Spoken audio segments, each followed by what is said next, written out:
Vriende, goeiemôre. Dis Dinsdag, dis die 10de Junie en ons is by Koffiekuier 946. Voel so amper 'n bietjie vreemd om vanoggend met jou te praat weer nadat ek verlede week nie op hierdie manier saam met julle kon koffie drink nie, maar wat 'n voorreg om ook die Pinksterreeks te kon deurgaan met ons eredienste 9:00 in die oggend en ook 6:30 in die aand en eintlik vir 'n 5 dae lank regtig so intens saam met mense ook op reis te kon gaan. Ek hoop dat daar van julle is wat ingeskakel het by die reeks. As jy nie het nie, die video's is natuurlik nog steeds op ons YouTube kanaal beskikbaar. Jy is meer as welkom om dit ook daar te volg. Ek wil dan juist vanoggend so 'n bietjie verder met jou gesels vanuit Handelinge 2 oor die manier waarop die Heilige Gees vandag in ons lewens op 'n besondere manier dan werk.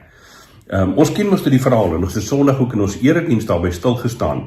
Lukas wat vir ons vertel van die uitstorting van die Heilige Gees, daar op die Pinksterfeesdag, en dat hy vir ons sê van hierdie dramatiese gebeure, amper wil mense sê wonderwerk gebeure, van die aarde wat skud en hierdie 4 tonge wat uit die hemel uit neerdaal en op die mense gaan sit, en so word die apostels, die disippels vervul met die Heilige Gees, en hulle begin praat in ander tale.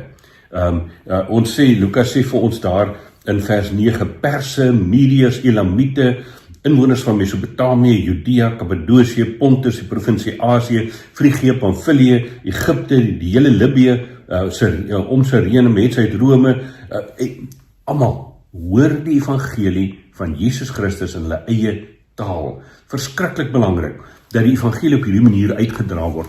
En dis die werk van die Heilige Gees, vriende, wat dit moontlik maak dat hierdie mense tot bekering kan kom. En as jy dan nou die tweede gedeelte lees, Petrus se preek, sy toespraak, soos wat ons opskrifie sê, daar by die Heilige Gees se uitstorting op Pinksterdag, dat daar meer as 3000 mense tot bekering kom op daardie dag. En dit los 'n mens met die vraag, maar hoe werk die Gees vandag nog in ons lewens? En ek sê dit met baie groot respek en baie groot versigtigheid, maar dan word baie keer vir ons in die NG Kerk of in die gereformeerde kerke gesê dat ons maak so min van die Heilige Gees. Ek het so 'n tydjie gelede, so 2-3 weke gelede, vriende, met een van ons lidmate hier gepraat wat sê, weet jy, ek het nog nooit gehoor dat mense oor die Heilige Gees preek in die NG Kerk nie. Na aanleiding van ons hemelvaartdiens wat ons gehad het dan nou ook. Nou, ek dink dit is gewoon nie heeltemal waar nie. Ek dink natuurlik ons praat baie oor die Heilige Gees. En die Heilige Gees is deel van die drie-enige God wat ons aanbid en bely, is so deel van ons werk. Ek dink net dat ons in die gereformeerde teologie so 'n bietjie 'n ander perspektief het op die werk van die Heilige Gees, en dat dit nie meer op hierdie besondere manier gebeur soos wat ons in die woord lees van nie, weliswaar ook nog, ek wil dit nie ontken nie, maar dat die algemene werking van die Heilige Gees op 'n baie meer subtiele vlak deur gelowiges se lewe spoel en elke dag eintlik so na vore kom. En ek het Sondag in die erediens so ietsie daarvan probeer sê met my aanhaling van Koos Doep, wat daai liedjie gesing het, goeiemôre, goeiemiddag, goeienaand, en al hierdie woorde wat ons praat, maar is dit nie baie keer leë woorde nie? Want jy kan baie praat en jy kan baie sê oor die werk van die Heilige Gees, maar as dit nie sigbaar word in jou lewe nie, dan bly dit leë woorde. Dan bly dit op 'n manier in die taal van Paulus in 1 Korintiërs 13, hol simbole en klanke sonder melodie, nee. So, die werking van die Gees, vriende, in ons as gelowiges lewe, so glo ons in die gereformeerde teologie, gebeur op 2 plekke. Daar's die besondere verskyning van die Heilige Gees en die, kom sê, manifestasie van die Heilige Gees, wanneer die Gees op spectacular maniere, kan ons dit maar so sê, homself openbaar en in en deur ons lewens dan ook werk. Maar daar is ook die, kan ek meer sê, die algemene openbaring van die Heilige Gees. En dit kom doeteenvoudig na vore in die vrug van die Gees, waarvan Paulus ook in Galasiërs 5 skryf.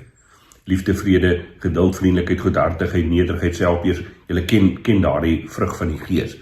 En onthou nou ook, as Paulus praat oor die vrug van die Gees, dan sit 'n enkelvoudige vrug. Dis nie 'n klomp vrugte soos 'n vroedbasket, 'n mandjie met klomp goed nie. Dis die werk van een Gees, maar met verskillende aspekte wat na vore kom en sigbaar word in ons lewens as gelowiges.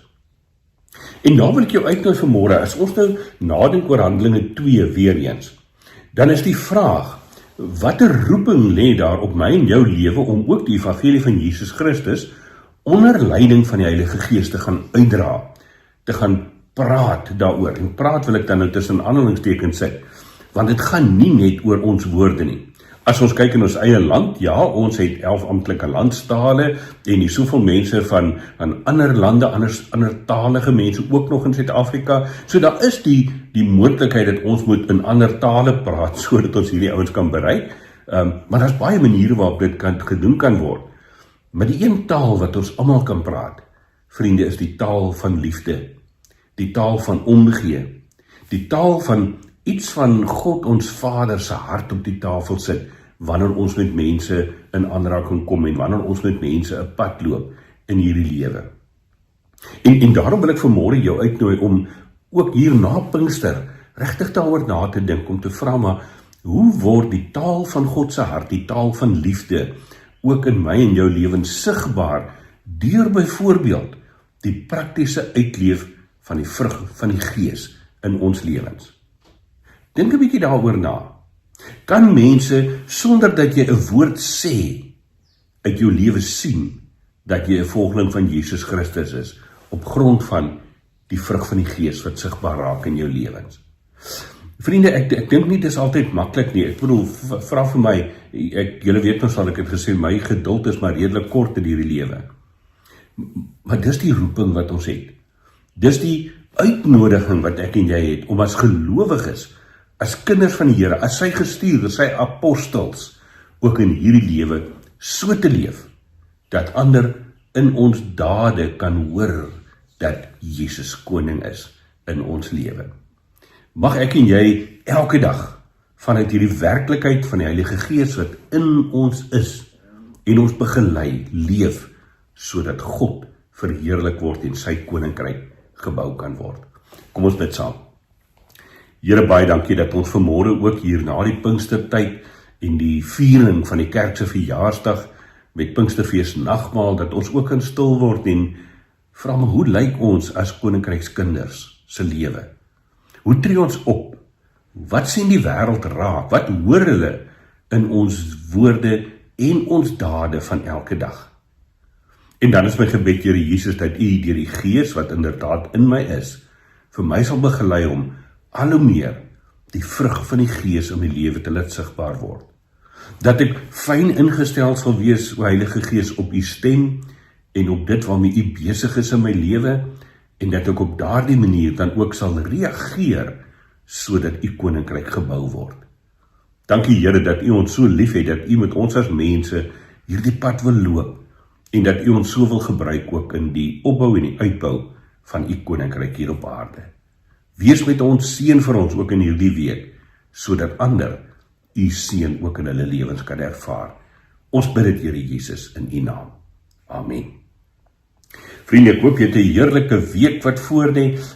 Ek is so bietjie rustiger. Ek gaan nie hierdie week hoef preek te maak. Ek het 'n hele klomp ander goed aan die gang, maar ons is eers komende naweek so bietjie af.